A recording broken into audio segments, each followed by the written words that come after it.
RMC s'engage pour vous ce matin. C'est avec vous, Anne-Sophie Balbir. Et Anne-Sophie, vous avez été à Blois.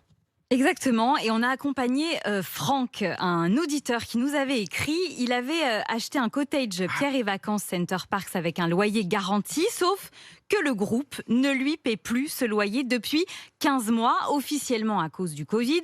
Donc, il a dû vendre sa maison principale pour ne pas crouler sous les dettes. Et il est loin d'être le seul dans cette situation. Il y a 18 000 propriétaires bailleurs comme Franck. Le groupe Pierre et Vacances s'est engagé dans une procédure de conciliation. Et en gros, pour les propriétaires qui refusent de renoncer à 7 mois et demi de loyer, il n'y a pas de reprise des versements.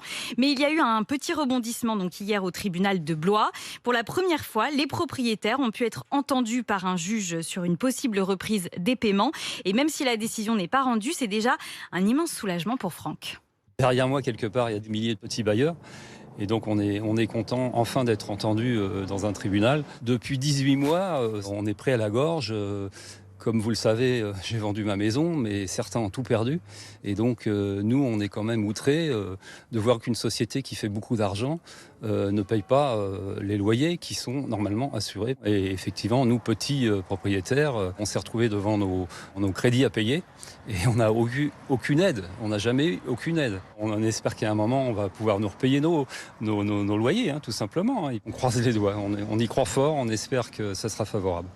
Et il va se passer quoi maintenant Alors, le juge du tribunal de Blois doit rendre une décision sur la reprise du paiement des loyers le 9 novembre. En attendant, Pierre et Vacances a fait des propositions.